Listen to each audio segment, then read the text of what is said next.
Assalamualaikum warahmatullahi wabarakatuh. Di sini saya akan menjelaskan materi tentang masa kepresidenan Abdurrahman Wahid. Abdurrahman Wahid atau yang lebih dikenal dengan Gus Dur menjabat sebagai presiden keempat Indonesia. Selama masa pemerintahannya, ia memperkenalkan kebijakan yang lebih demokratis, mendukung pluralisme, serta memperjuangkan hak asasi manusia. Gus Dur juga melakukan pembaruan besar dalam sistem pemerintah Indonesia, masuk kebijakan desentralisasi yang memberikan lebih banyak kekuasaan kepada pemerintah daerah, berfokus pada penguatan sivil sosiety atau masyarakat sipil dan merespon era reformasi.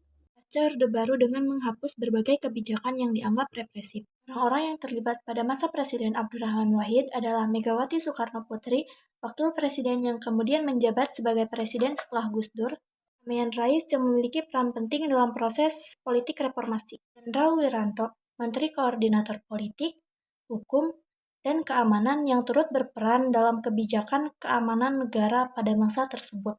Seluruh pemerintahan Gus Dur berlangsung di Indonesia dengan pusat kekuasaan di Istana Negara Jakarta.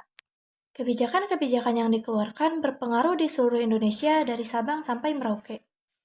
Gus Dur menjabat sebagai presiden pada 20 Oktober 1999 sampai 23 Juli 2001. Setelah ia dipilih melalui sistem pemilihan presiden di Majelis Permusyawaratan Rakyat pasca Orde Baru. Pemilihan Abdurrahman Wahid terjadi pada periode pasca reformasi setelah jatuhnya rejim Orde Baru yang dipimpin oleh Presiden Soeharto.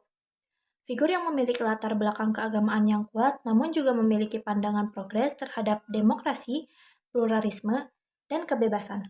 Gus Dur dipilih oleh MPR karena dianggap sebagai simbol perlawanan terhadap otoritarianisme dan memiliki visi untuk memperkenalkan pemerintahan yang lebih terbuka dan inklusif. Gus Dur memimpin dengan pendekatan yang sangat berbeda dari presiden-presiden sebelumnya. Ia lebih mengutamakan dialog dan kolaborasi antar kelompok sosial, budaya, dan agama di Indonesia. Desentralisasi adalah salah satu kebijakan penting di mana kekuasaan pemerintah dikurangi dan diberikan kepada daerah-daerah. Ia juga mengupayakan pembaruan hukum, penguatan hak asasi manusia, dan mendukung kebebasan pers. Namun, gaya kepemimpinan Gus Dur yang non-kontroversial dan seringkali kontroversial menyebabkan ketegangan politik, terutama pada elit politik lainnya yang pada akhirnya menyebabkan pemecatan melalui proses impeachment oleh MPR pada tahun 2001. Hikmah yang dapat diambil adalah 1. Pentingnya demokrasi, mengutamakan kebebasan dan hak asasi manusia dalam pemerintahan. 2. Menghargai perbedaan.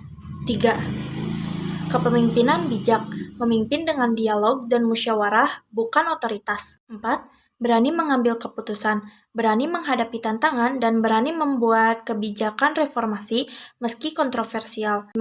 Nilai-nilai agama untuk kepentingan. 6. Reformasi yang diperlukan, mendorong pembaruan sistem yang lebih baik untuk negara dan rakyat. 7. Mempertahankan prinsip, teguh pada nilai-nilai yang benar meski merasa tertekan. 8. Kepentingan rakyat, kepemimpinan yang berorientasi pada kesejahteraan rakyat. Hikmah ini bisa digunakan dalam kehidupan sehari-hari baik dalam kepemimpinan maupun berinteraksi dengan sesama.